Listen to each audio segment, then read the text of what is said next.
English Grade 6. Quarter 3, Module 2, Week 2. Evaluate narratives based on how the author developed the setting and characters. Lesson 2. Setting and characters. The setting of the story refers to the geographic location, places or scene, and time within a narrative. Characters in the story refer to the persons or animals around which the story revolves. The setting makes the story vivid and interesting. Usually, the setting is not said directly. Instead, clues are given for the readers to infer. In some stories, however, the setting can change. Time may not be described directly and can move back and forth. The place where the scene is happening can be changed abruptly. While characters in the story refers to the persons, animals, beings, creatures, or things around which the story revolves. Writers use characters to perform the action and speak dialogue, moving the story along a plot line. Characters are also an important element in narratives. There are some traits of the characters in the story are shown in various ways. 1. Through the author's use of descriptive words about the characters. 2. By the actions of the characters themselves. 3. By the words coming from the other characters or the narrator in the story. In this lesson, we'll explore ways to evaluate narratives based on how the author developed the setting and characters. Activity 1. Identify the proper noun in the following sentences. Write your answers on a piece of paper. 1. Ryan went to the market. 2. The latest iPhones were missing. 3. The group of girls was having fun in Center Plaza Mall. 4. Mrs. Reyes cared for the babies throughout the day. 5. He likes to go swimming in Punta Bell. 6. Mary Ann got a rash and an allergy. 7. After a rainy day, Mr. Johnson checked the electricity box. 8. There were dolphins and sea lions at Ocean Adventure. 9. My classmates are living in Springfield subdivision. 10. Mimi's height and talent helped her to win the contest. Solve each problem. Write the corresponding letter from the answer you've got in a piece of paper. This will form words that we will be learning today.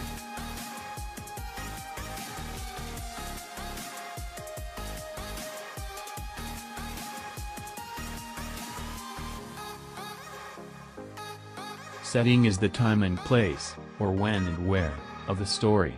Example of setting. Time. Long ago in the past, there was a young girl named Cinderella. Place. Cinderella's home is in a faraway kingdom. To understand more settings, the given example is the Disney movie Cinderella. The time aspect of the setting changes after her father dies, skipping roughly 10 years into the future. Understanding these changes in time helps in keeping up with the story or narration. Let's try this. Read and understand the example below. Let's find the setting in the story. As the sun set in the evening sky, Ryan slowly turned and walked his way home. All was silent and still. Through the window, he could see her older sister Bella watching a Korean movie on the television. Bella came home from the city where she is currently studying. Though it was lonely at times for Ryan being alone in their home, seeing Bella once a month makes him happy. Time. Evening. Place. Ryan and Bella's home. While characters in the story refers to the persons, animals, beings, creatures, or things around which the story revolves, they are also important elements in narratives. There are some traits of the characters in the story are shown in various ways. 1. Through the author's use of descriptive words about the characters. Example, Ryan is playful and outspoken. 2. By the actions of the characters themselves. Example, Irvine sat under the tree. He is happy being with the dragonflies that dart around the plants and the spiders that make the web among the leaves. 3. By the words coming from the other characters or the narrator in the story. Example, that girl should be more friendly. She keeps to herself most of the time. Let's try this. Now, try to check the story again. Let's see who are the characters. Characters: Ryan and Bella. Let's try this. Read and understand. Let's identify the setting of the story and let's find who are the characters in the given story below. Sheila was alone at home when the doorbell rang. Jumping up from her seat, she ran to open the door. "Have you tried this brand of coffee before?" asked the stranger. Sheila was frightened. She was actually expecting her mother at the door. She wanted to shut the door, but it was too late. The salesman had already pushed his way into the house. Setting: Sheila's home. Characters: Sheila and the stranger were salesmen. Opinion is an explanation or judgment about the story or narratives on what you have read, but this is not necessarily based on fact or knowledge. Basically, it answers the questions how and why. For example, question in the given story. 1. If you were Sheila, would you also open the door? Why or why not? Opinion: No, I will not open the door because I'm not yet sure who knocks. 2. What do you think might happen at the end of the story? I think Sheila would be in trouble. The Angel, by Hans Christian Andersen. Whenever a good child dies, an angel of God comes down from heaven, takes the dead child in his arms, and flies with him over all the places the child had loved during his life. Then he gathers a handful of flowers, which he carries up to the Almighty that they bloom more brightly in heaven than they do on earth. And God presses the flowers to his heart, but he kisses the flower that pleases him best, and it receives a voice, and is able to join the song of the chorus of bliss. The flower grew beautifully, rose bush, but some wicked hand had broken the stem. The dead child said, "That was so pitiful. Let us take it to heaven in God's garden so that it will grow there." The angel took up the rose bush. Then he kissed the child, and the little one half-opened eyes. The angel picked also some beautiful flowers, as well as a few humble buttercups and heartsease. "Now we have more flowers," said the child. The angel only nodded, and he did not fly upward to heaven. It was quite still in the middle of night in this great town. They remained still, and the angel came over a small, narrow street. There are dirty plates, pieces of plaster, rags, old hats, and other things that is not good to see. In all this confusion, the angel pointed to the pieces of a broken flower pot. The earth had been kept from falling flower pot into a lump of earth which had fallen out of it. The earth had been kept from falling to pieces by the roots of a withered field flower, which had been thrown by the rubbish. The angel said, "We will take this with us. I will tell you why as we fly." And as they flew, the angel started to tell a story. Down in that narrow alley, in a low cellar, lived a poor sick boy. He had been troubled from his childhood, and even in his best days he could just manage walk up and down the room on crutches once or twice, but no more. Some days in summer, the sunbeams would lie on the floor of the cellar for about half an hour. In this spot the poor sick boy would sit and warming himself in the sunshine. Then he would say he had been out. They knew nothing of the green forest in its spring verdure, till a neighbor's son brought him a green bough from a beech tree. This he would place over his head, and fancy that he was in the beechwood while sun shone, and birds caroled gaily. One day the neighbor's boy brought him some field flowers, and among them was one to which the roots still adhered. This he carefully planted by a fortunate hand, for it grew, put forth fresh shoots, and blossomed every year. It became a splendid flower garden to the sick boy, and his little treasure upon earth. He watered it, and cherished it, and took care of it. It should have the benefit of every sunbeam that found its way into the cellar, from the earliest morning ray to the evening sunset. The flower entwined itself even in his dreams. For him it bloomed, for him it spread its perfume. And it gladdened his eyes, and to the flower he turned, when the Lord called him. He has been 1 year with God. The flower has stood in the window, withered and forgotten. Even this flower, withered and faded as it is, it gave more real joy than the most beautiful flower in the Queen's garden. "But why do you know this?" he asked. "I knew it because I am the sick little boy and I know my own flower very well," said the angel. Then the child opened his eyes and looked into the glorious happy face of the angel, and at the same moment they found themselves in God's heaven where all is happiness and joy. The Almighty pressed the child to his chest, and he received white wings, so they can float together with the angels, hand in hand. After that, God pressed all the flowers to his heart, but he kissed the poor withered flower. All were supremely happy and they all graciously sang, "The God-blessed child and the withered field flower that had lain so long in the rubbish heap in the narrow, dark alley." Answer the following questions and name the characters in the given story. Write your answers on a piece of paper. 1. Whenever a good child dies, who comes down from heaven?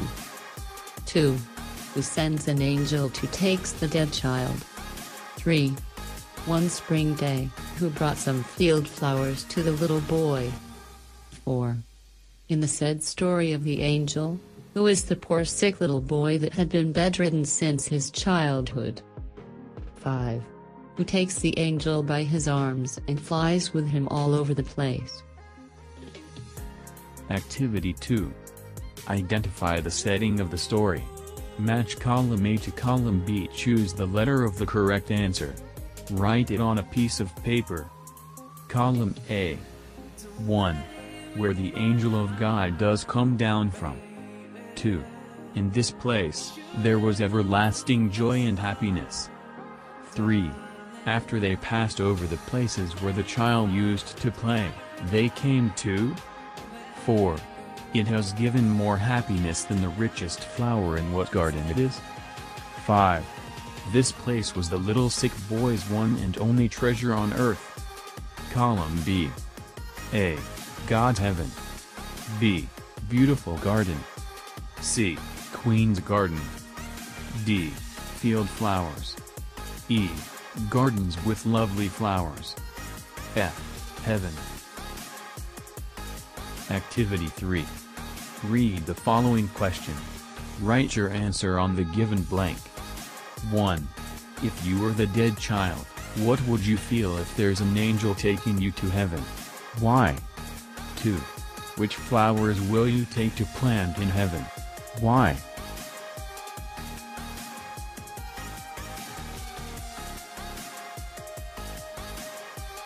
Write a word to complete each sentence.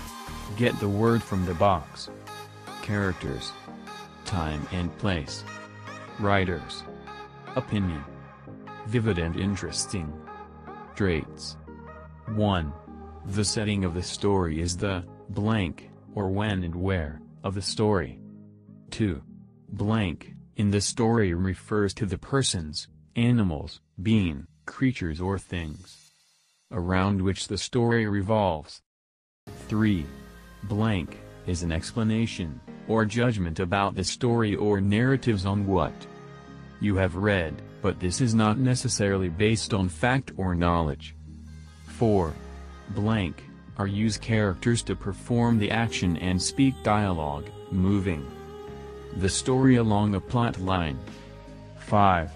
Setting of the story makes the story blank.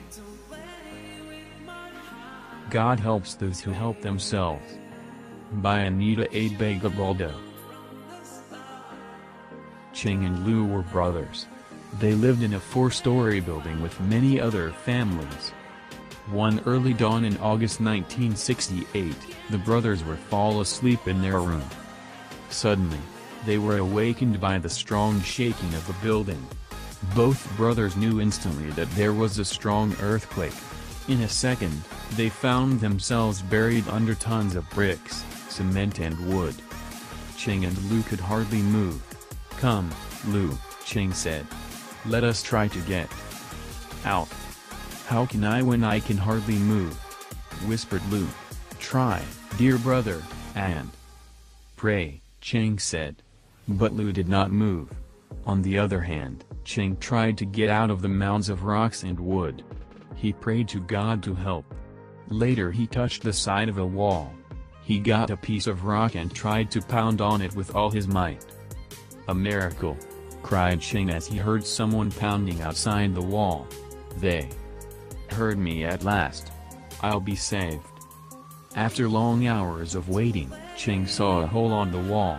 Soon he felt strong hands drawing him out of the wall. Cheng was saved. But Lu could not save anymore. Help came too late for Lu. He died along with hundreds of people who buried in the building by the strong quake that August dawn. Many people were saved. Like Cheng, they believed that God would not forsake them if they helped themselves. God helped them indeed. Find the settings and characters of the story from the crossword puzzle below. Write your answers in a piece of paper, in any order.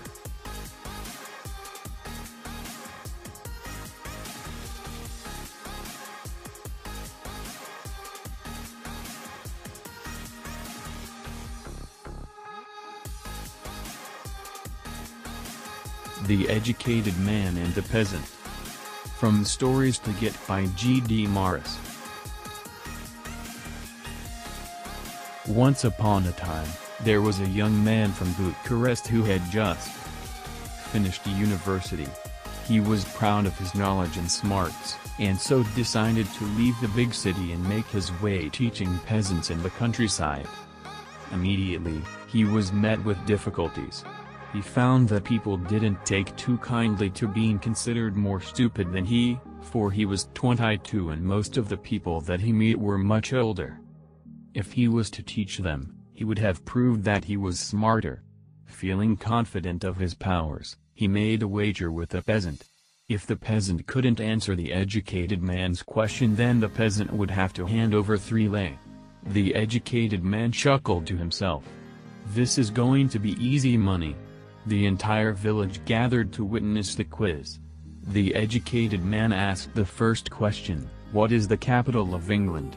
The peasant answered, "I don't know. I will give you 3 lei. London." The people gasped. They were impressed. The educated man pocketed the money and asked a second question, "What moves very fast but doesn't look like it is moving at all?" The peasant answered, "I don't know. I will give you 3 lei. The earth." The educated man pocketed the money and asked a third question, "What goes up in the day and down at night?" The peasant answered, "I don't know. I will give you 3 lei. The educated man had taken from the peasant a total of 9 lei. Now the peasant was poor and his wife started to cry. However, at his turn, the peasant also wished to ask the educated man a question, but if he could not answer it, he would have to hand over 1,000 lei to the peasant. The educated man quickly agreed and thought to himself, "This surely a fool. What goes in the morning with 2 legs, at noon with 4 legs and in the evening with 6 legs?" There was a long silence and everyone was staring at the educated man. He searched his brain for a long time but to no avail. He did not know the answer and had a choice but to hand over 5,000 lei, which was everything he had.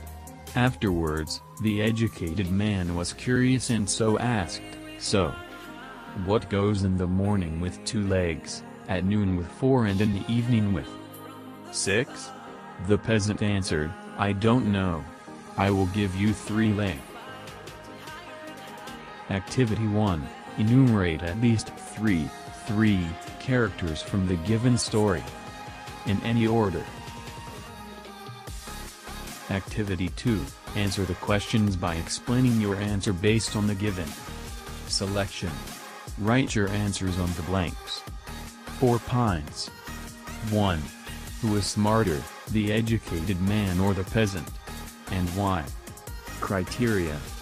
Outstanding. 4. Satisfactory. 3. Developing. 2. Beginning. 1. Reasoning. Explanation shows thorough reasoning and insightful justification. Explanation shows substantial reasoning. Explanation shows gaps in reasoning. Explanation shows illogical reasoning.